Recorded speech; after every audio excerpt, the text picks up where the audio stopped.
사도 바울은 아레오파고 언덕에서 지금 철학자들과 논쟁 가운데 이게 일종의 설교에 해당하는 부분이 나타나고 있습니다. 며칠 전에도 말씀드린 것처럼 지금도 이 아레오파고 언덕에 가면 바울의 설교 내용이 동판으로 새겨져서 헬라어로 그대로 기록된 그런 흔적이 남아 있습니다. 위로는 저 거대한 아크로폴리스의 파르테논 신전이 있고 저 아래는 아고라 광장이 있는 중앙에서 자고를 보면서 아마 설교를 했을 가능성이 많지요. 바울이 처음에 한 얘기가 뭐냐면 알지 못하는 신에게 이러면서 너희가 알지 못하는 신을 내가 누군지를 말하겠다 이렇게 이야기합니다. 사실 이 바울의 설교가 22절부터 31절까지 이어지는데 액면 그대로 보면 내용이 굉장히 은혜롭고 상당히 내용이 깊습니다. 그러나 이 설교를 듣는 대상이 누구인가를 알아야 하는데 그들은 신의 존재를 인정하는 자입니다. 그러나 철학자들은 철학적인 신을 인정하기 때문에 그 부분에서 약간 실수가 좀 있었던 것 같아요. 그래서 열매가 없었는데 그 내용을 우리가 하나씩 따져보고 있는데 그 내용은 상당히 깊은 부분인 것을 알 수가 있습니다. 자, 그런 중에 오늘 25절을 보게 되어지는데요. 25절을 보면 그 신이 어떤 존재인가 그렇게 이야기하면서 상반절이 이렇게 나옵니다. 또 무엇이 부족한 것처럼 사람의 손으로 섬김을 받으시는 것이 아니니 이렇게 말합니다. 오늘 우리가 주목할 것은 사람의 손으로 이 말입니다. 자, 사람의 손으로 섬김을 받지 않는다. 바울이 왜 이런 말을 할까요? 그럼 사람의 손이 아니면 뭐 다른 무엇으로 뭐 섬김을 받는다는 것인가? 이런 생각을 하게 되죠. 여기서 말하는 사람의 손이 무엇일까 하는 겁니다. 손이라는 것은 단순히 신체적인 한 부분을 얘기하는 것이 아니라 여기서 특별히 행위를 말하고 있습니다. 사람의 손이라는 것은 사람이 하는 어떤 일 이런 뜻이 되겠지요. 결국은 여기서 인간의 손으로 만든 신을 말하는가 아니면 인간의 손에 의해서 빠져지는 무엇을 말하는가 후자가 맞을 가능성이 많습니다. 자, 여기에서 이 얘기를 듣고 있는 이 아테네 사람들을 가만히 생각해 보세요. 그들은 신들의 기쁨과 행복을 위해서 인간의 어떤 희생이 필요했고 사람의 손으로 반드시 무언가를 해야 한다. 그런 의식 속에 살아온 것이 분명합니다.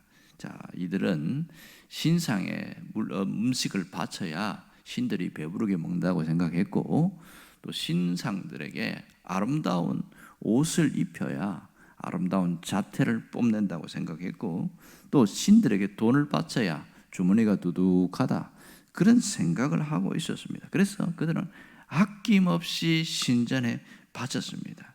옛날의 사람들은 신전에서 신들의 기쁨과 행복을 위해서 무엇이든지 했는데 심지어 어린아이까지 바치는 어린아이의 희생 제사를 바치는 그런 일도 서슴지 않고 자행을 했던 것이죠. 그만큼 신들에게 바치면 신들은 우리에게 재앙을 면하게 할 것이고 복을 줄 것이다. 이것이 가장 큰 핵심인 겁니다. 결국 그렇게 해서 신들을 바치는데 가만히 보면 여기서 이런 의문점을 갖지요. 인간들에 의해서 움직이고 인간들에 의해서 배부르고 인간들에 의해서 아름다운 자태를 뽐내는 신이라면 만일 인간들이 그 음식도 갖다 주지 않고 돈도 바치지 않고 뭐 옷도 입히지 않으면 그 신은 무용지물이 되는 거 아닌가 이런 생각을 할 수밖에 없는 것이에요. 만일 그 신이 있다면 그 신은 정말 부족함 투성이고 자기 부족함을 스스로 입증하는 그런 셈이 되는 것이죠. 그 신들의 부족함을 채울 인간이 없다면 그 신은 무용지물이 되는 것이고 스스로 소멸될 수밖에 없는 그런 존재인 겁니다. 결국 피조된 이 신들은 결국 인간들에게 복을 주는 존재가 아닌 것을 바울은 얘기를 하고 있어요. 여기서 바울이 강조하고자 하는 핵심은 뭐냐면 우상의 본질이 무엇이냐는 걸 얘기합니다. 그리고 우상의 허구성을 지적하고 있는 거예요. 이 우상의 본질을 꿰뚫어 본 바울이 그 부분에 대해서 하나님은 인간들이 만든 신과는 다르다 그 얘기를 하고 있습니다. 이게 바울이 말한 핵심인데 창조주 하나님은 사람의 손으로 만든 신들과는 엄연하게 구분된다는 겁니다. 일반 신들은 사람의 손에 의해서 부족함이 채워질지 모르지만 하나님은 부족함이 없으신 분이고 모든 것이 충분하신 분이시다, 이런 뜻이지요. 이걸 어려운 표현을 쓰면 하나님은 자기 충분성을 지니고 있으시다, 이런 뜻이 되겠어요. 여러분, 여기에서 그걸 증명해 주는 게 25절 하반절입니다. 하반절을 보면 이는 만민에게 생명과 호흡과 만물을 친히 주시는 이심이라 이랬습니다. 자, 여기에서 주신다는 단어가 나오는데 앞에 상반절에 받지 아니한다는 단어와 동시에 대조를 이루고 있습니다. 하나님께서는 인간들에 의해서 피조된 그런 우상들처럼 부족함을 채우기 위해서 인간들에게 요구하거나 바쳐라, 그렇게 하지도 않은 분이라는 것을 말하고 있습니다. 오히려 인간들의 필요를 위해서 필요한 것을 주시는 분이시다, 이렇게 말합니다. 여기서 세 가지를 말하죠. 하나는 하나님은 생명을 주시는 분이시다. 생명을 주시는데 어떻게? 그것을 계속 이어갈 수 있도록 호흡을 주신다. 생명과 호흡을 주시는 분이시다. 이것은 인간의 가장 필수적인 것이지요. 이 호흡 속에는 건강도 포함되어 있습니다.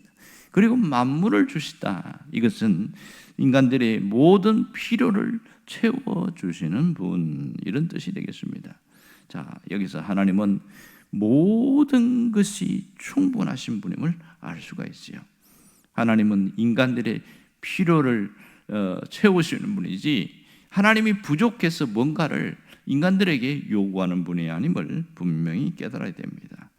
여기서 창조주 하나님과 사람의 손으로 만든 신들은 확실히 구분되어 없음을 우리가 분명히 알 수 있습니다. 하나님은 사람에게 의존적이지 않습니다. 오히려 사람은 하나님에게 의존적이다, 이걸 분명히 깨달아야 됩니다. 우상의 흥망성쇠는 사람의 손에 달려 있지만 인간의 흥망성쇠는 하나님에게 달려 있다는 것을 여기서 정확하게 이야기를 하고 있습니다. 오늘 우리에게 깨닫게 하는 부분이 상당히 많습니다.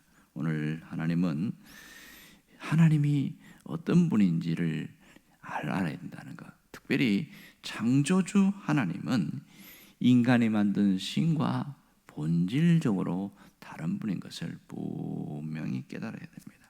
여러분, 우상은 사람이 부족한 것을 채워야 우상이 복을 주는 그런 희한한 현상으로 나타나고 있는데, 하나님은 우리의 필요를 채우는 분이지 하나님의 부족을 위해서 인간들이 채워나가는 게 아니라는 거예요.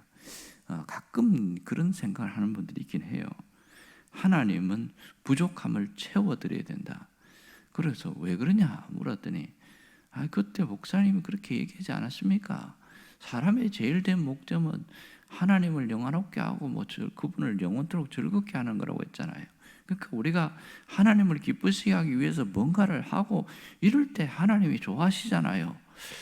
어떻게 들어보면 맞는 것 같기도 하고 또 이상한 것 같기도 하고, 그래서 좀 더 물어봤어요. 근데 그 보니까 잘못 알고 있어요. 뭔가 내가 해서 하나님을 기쁘게 드려야 하나님 흡족해서 나에게 하나님이 필요한 것을 채워주고 도움을 주고, 이렇게 생각을 하고 있더라고요. 그게 100% 틀린 건 아니지만 그렇다고 다 맞는 게 아니거든요. 이게 어디에서 그런 문제가 생겼을까? 하나님에 대한 의식이 분명하지 않으니까 자기 생각이 그 속에 쑥 들어가 있는 거예요. 그것은 뭐냐면 하나님은 부족한 게 없는 분인데 왜 자꾸 인간의 행위를 통해서 하나님의 부족함을 채우려고 하는지를 모르겠어요. 그런 부분이 들어가 있더라고요. 내가 뭔가를 해서 하나님을 기쁘시게 하는, 내가 뭔가를 채웠을 때 하나님이 기뻐하고 부족함을 채워드린다는 그런 의식이 들어있는 이 잘못된 부분이죠. 그래서 그런 분들은 정성을 다해요. 외관적으로 보면 아주 열심히 있고 정성을 다하는 모습이 참 보기는 좋습니다만은 사상은 잘못됐단 말입니다. 그것이 문제인 것이죠. 그 어떤 분은 무서워서 섬기는 분도 있고, 하여튼 다양한 생각을 가지고 있는데, 그래서 제가 여러 번 생각하면서 하나님을 공부를 많이 해야지, 잘못 알면 거꾸로 섬기는 거다. 마치 우상을 섬기는 것 비슷하게 섞여가지고 하나님을 섬기는 그런 분들이 있더라고요. 여러분, 하나님이 어떤 분인지 아세요? 하나님은 우리가 알기도 전에 우리를 이미 아셨고요, 하나님 우리의 부족함을 이미 아시고 계셔서 오히려 부족함을 채우시는 분인 것을 우리가 분명히 깨달아야 됩니다. 하나님께는 부족함이 없으십니다. 그래서 어려운 표현으로 하나님은 자기 충분성을 갖고 계신 분, 이렇게 표현하는 거예요. 모든 것이 풍족하고 충분하다는 거예요. 하나님은 하나님이 가진 사랑도 충분해요. 그래서 하나님이 우리 사람들에게 나누어 줄 정도로 그런 분이라는 것을 알아야 된다는 것이죠. 여기서 이것이 분명히 깨달아지면 뭐가 생기냐면 든든함이 생겨요. 아주 든든해요. 왜냐하면 하나님은 우리 인생의 백그라운드가 되시기 때문입니다. 이걸 개념적으로 알고 있는 것과 피부적으로 느끼는 것은 상당한 차이가 있습니다.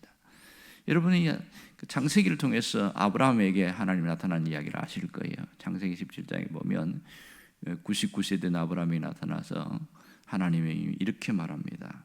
나는 전능한 하나님이라 너는 내 앞에서 행하여 완전하라, 이렇게 이야기합니다. 여러분, 아브라함이 나이가 99세면 노인이잖아요. 그 99세 노인이 어떻게 완전할 수 있겠어요? 허물투성이고 부족함이 많은데 완전할 수 있겠냐고요. 그러니까 이 말씀을 듣고 우리도 하나님 앞에서 완전히 허물 없이 살아야 되는구나, 이렇게 생각하는 분들이 있더라고요.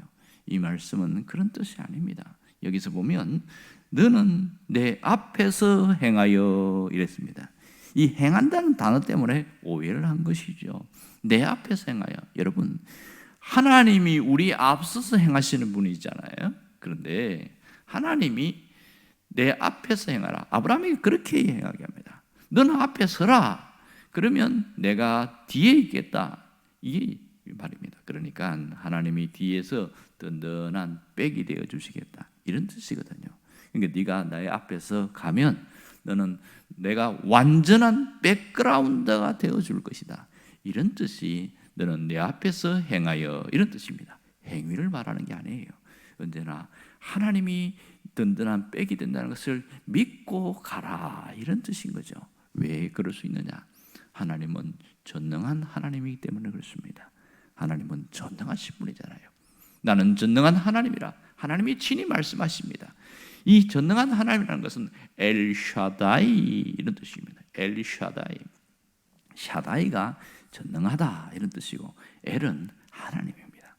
자, 이 엘샤다이는 특이한 뜻이 있어요. 전능자라는 뜻도 있지만 모든 것을 가지신 충분하신 분, 이런 뜻이 있어요. 참 특이합니다. 전능하다는 것은 모든 걸 가진 충분하신 분, 이런 뜻이 있어요. 하나님은 모든 걸 갖고 있기에 우리가 앞서서 행하기를 원하는 거죠. 아브라함처럼 말입니다.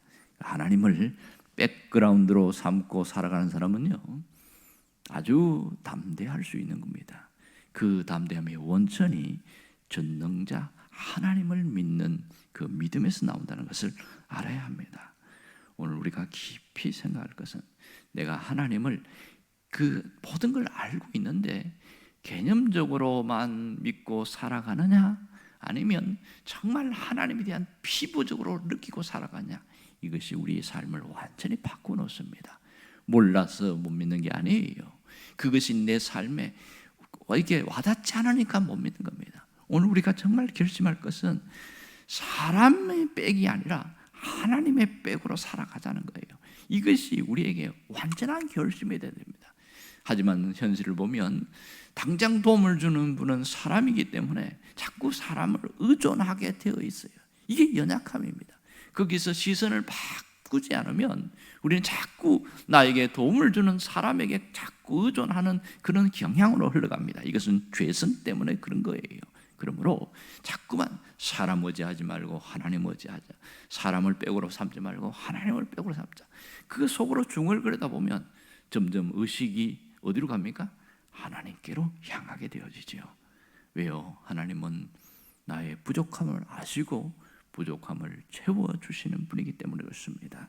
그래서 시편의 다윗이 그 얘기하잖아요. 여호와는 나의 목자시니 내게 부족함이 없으리로다. 다윗은 언제 이 얘기를 했습니까? 철저하게 부족했을 때, 가장 비참할 때에 그 얘기를 하는 겁니다. 이 말은요, 하나님이 나의 목자 되심을 믿기에 내가 든든합니다. 이 뜻이 또 하나 있고요. 또 하나는 내 부족을 채우는 분은 하나님이시라는 겁니다.